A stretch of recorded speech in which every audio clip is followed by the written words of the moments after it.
Welcome to the Rusted Garden Homestead. Today I'm going to transform my cellar into one of my grow light areas. The temperature in here is of course going to be well under 65 degrees. Generally speaking, you want your grow area to be 65 to 75 degrees or higher so that your seeds germinate.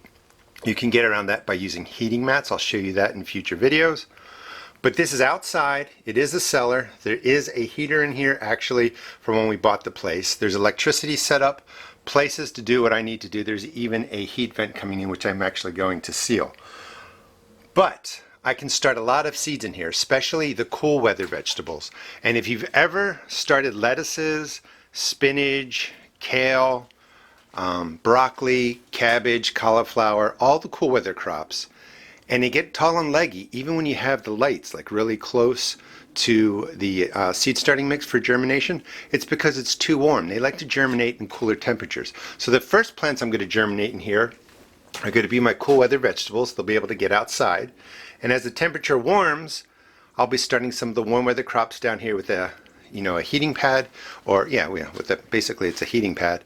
And I will also be starting some indoors where I can control the temperature better. These are all the old fluorescent lights, LED lights that I've shown in videos. I'm going to go through them and I will show you the setup when they get up on these shelves, and we'll talk a little bit more about setting up your grow light stations, using timers, extension cords, all that. But this is really the first video in building your own grow light room, so to speak. All right, let me get started. So the first thing you want to do, of course, is decide how many plants you want to seed start. Each of these flats, using the 6 cells that fit right into here, and I'll talk more about those in future videos, can hold 72 seed starts. So you got to decide how much you want to start indoors, because that's going to dictate how many lights you buy. And these are all 4-foot fixtures, receptacles, with anything from the old fluorescent T12s I used to the newer LED bulbs. You can use any of them. I'll link the video that talks about Lumens and Kelvin, and those are the numbers you're really looking for when you're buying your grow lights. And these grow lights are just standard lights. You don't need to buy anything that specializes in grow lights. You're just going to end up paying more. You just find these at Home Depot, Lowe's, Walmart. I also have a Amazon influencer page, which I've put all the different products I use on there now, so you can go possibly buy them from there or at least compare prices. So you're going to decide how many seeds you want to start. If you're just going to do one tray, you of course have to make sure you get a shelving system that will hold that tray. You could get something bigger like I use. You can actually put 3 onto there. I start a whole lot of transplants. When you set this up, you want to make sure that it's level, and you will need a level. You want the bubble to be right between the lines. And the reason you want to do that is because I always recommend bottom watering. So you fill this flat up, and again, I sell these at my seed shop. If it's not level, the water's all going to go to one area, and it's not going to evenly water your seed starts. The other thing you want to make sure, excuse me, cough there for a second, is you also want to take the level and go this way, because if it's tilted too much to the front, the water's all going to come that way. And when I look at that, it's pretty close. It's not quite level. How you can adjust this, especially when you're in the cellar, the floor is uneven, you can go, I got these at Home Depot. These are shims. These are larger shims. They're also shingles. But if you look at them, they're really thin right here and thicker up there, and you just put them under your shelving unit until you get everything level. So the key is decide how many seed starts you're going to grow, the size of the shelf that you need, and then you want to make sure that it's level. Because if it's not level, again, you're going to have trouble watering your seed starts. So at this point, you should be thinking about your design. This is an LED fixture here. These bulbs actually don't come out, but this is good for many, many years. And this is where I'm going to start my cool weather vegetables. And it's only going to be one tray in there, because with the 6 cells, that's 72 plants. That's plenty for me to get started. So I'm just going to put the one light across here, and then this will sit under it, of course, on the shelf. But just to give you an idea, it'll be right under there. So when you buy these different receptacles, these different fixtures, some of them come with chains, some of them have holes up here, some of them have holes on the sides. So you have to be a little bit creative in figuring out how I tripped. How you want to hang your lights. I use wire. This is actually thermostat wire. I had to buy some for the house. And it's just put through the hole, twisted, because I don't want to be tying knots with string, because you can adjust this. You want this to sit anywhere from 2 to 4 inches above your seed starts when they're germinating. And when they're germinating, you do want the lights on. Put them on a timer. I recommend keeping the lights on for 16 hours while you're waiting for germination, because if it's dark and it goes for 24 hours, your plants are going to race to get to the sun. They don't know that they're in a grow room, and they're going to get thin and leggy, and they're going to be spindly. So 16 hours on while you're waiting for germination. After the seeds germinate, I recommend keeping the lights on for 5 to 7 days for 16 hours, and then you can start cutting the light back because they won't need as much. You want them to hit the intense light when they break the soil surface, your starting mix surface, and then they're going to develop the right way. So I'm bringing a piece of wire up around here. It's going to come right back into this hole, and because I'm not tying a knot, I can just untwist it and then raise this as needed to sit above the seed starting tray. And you want to make sure you set your lights up so it's convenient for you to raise the lights. Now, you could raise the lights to here and have it permanently set if that's what you need to do. And then what you would do is you would have your tray sitting right under there. Well, rather than raising and lowering the light, you would just put something under the tray and raise the tray closer to the light. So you could do it either way. But think a little bit about how you set your lights up so it's easier for you as your plants grow. All right, so here's one setup. So if you're just doing a single flat, this is a great way to set it up. The light is going to be concentrated right in the middle, and you can, maybe move it to here, let it be there for a day, move it to here, let it be there for a day, and just rotate your tray around a little bit. But that's plenty of light. Again, the lumens and Kelvin value are really important. Please check out the video description. There'll be a link to that on my YouTube channel. You want intense light, 2000 lumens or higher, and you want 5000 Kelvin or higher. So that's a setup for a single tray.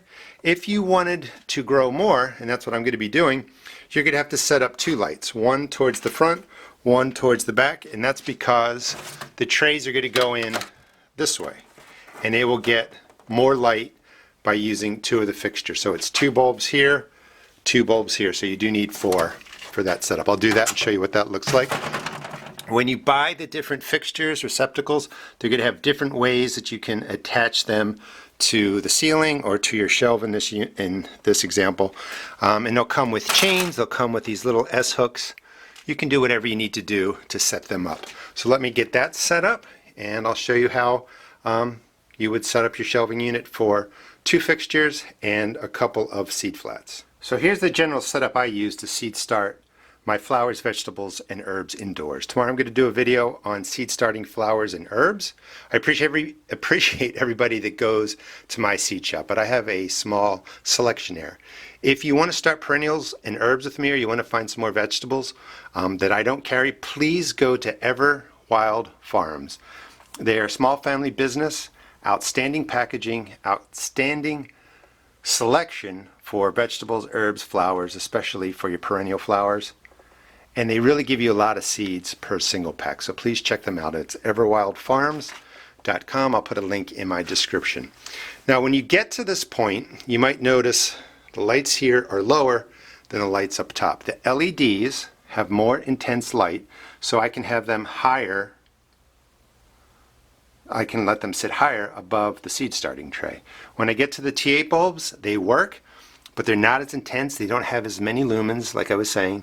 So they're going to be a little bit closer. And this is where the seed starts will, germinate and do their thing. You can see that 3 plugs come down. So you want to get extension cords and you want timers, and this is what I recommend. This has a timer built in. You can drop in 8 different plugs into there, and they will be on a timer. Again, for seed starts, I'll talk more about that in a video tomorrow, but you want the lights on for 16 hours. If you don't want to spend the money on that, I actually think you can find that on my Amazon shop, which will be linked in the video description too. You can get a single timer. These are cheaper. These would go right into the outlet, and then you can just plug right into there and use whatever extension cord you want to expand the number of plugs that you can run off of one area. You can also get something like this, and that would be perfect for 3 plugs. And if you don't want to use a timer, you would just plug that right into the wall. But it's up to you. I do recommend getting a timer. Okay, let me just finish this up, show you what it looks like, give you a couple more tips, and then I'm going to get to work on seed starting. I wanted to show you a little bit about the lights. The lights that are on there, the one on the left is a T8 fluorescent bulb. It's made of glass, and if glass falls, of course, it's going to break. So I did break one. The one on the right is an LED bulb. They're made of plastic. They're pretty close to the same brightness. The T8's a little bit brighter, but they're made of plastic, and if they fall, they're not going to break. When you have all these lights on, you may think the power usage is going to be really high. If you go to a wattage calculator online, or get an app on your smartphone, you can put in the wattage and ratings on these different bulbs, and you can see that it's really pennies a day. They're really, really efficient, and you're going to save so much money by seed starting and not buying plants for $2, $3, $4 a plant, that it will pay for itself. The other thing I wanted to show you, when you're selecting lights, you can see some of these have long cords on them, and it makes it a lot easier when you're setting up the shelving unit. If you buy a receptacle with a shorter cord, it's not going to reach all the way to where you probably want it to go, so you're going to need extension cords for those. And when you buy extension cord, you want to make sure it has this piece. These are ground, so you want the 3-piece extension cord, because you're going to have water around here. The risk is really, really low, but you want to make sure that you used grounded extension cords when you're doing anything with water. And again, all different types. You can see the cords are different lengths, but just keep in mind when you're buying them, you know the length of the cord, because you may need to buy additional extension cords. All right, let me finish this up. All right, so these are pretty much the principles you can use to set up your own grow light shelving unit, closet. You can put these in closets. Any kind of station you really want to set up. I do recommend, if you can, use the wire, because it was really easy to attach the lights. They twist off, you're not making any knots, and you'll be able to adjust the lights as you need to. Now, seed starting, 1 tray setup, a single light. 2 lights, you can fit in 2 to 3 trays in there. You can set the trays up in different ways. Whatever you need, think about the design so that when you're buying your supplies, you get what you need. Now, you can see that I'm only about 1 inch from the starting mix there. This would be a germination level. And then when you come down to here, I raise them. This will be, about a week, 10 days after germination. I will move the flats from up here and bring them down there. And you can set this up so that you don't have to do a lot of moving of the lights, because you want your life to be easy. So just set the lights up as you need them, figure out how many seed starts you want to start, you'll be good to go. These are the old T12 bulbs. These are the thicker fluorescent bulbs. These are probably 10 years old. It's time to retire them, so I'm going to be getting some new grow lights. When I do pick up the new fixtures, they're going to go right down here, and these lights will sit up about this high, so that as I work the trays down, there'll be room for the growth of the different plants. Again, tomorrow I'm going to be doing perennial flowers. I'm going to be starting my herbs. You can start them really 12 weeks, 16 weeks before they're ready to go outside. Please subscribe to my channel, and you'll see me creating videos in real time from January 2019, of course, all the way through the season to harvest and fall planting. Thanks for watching.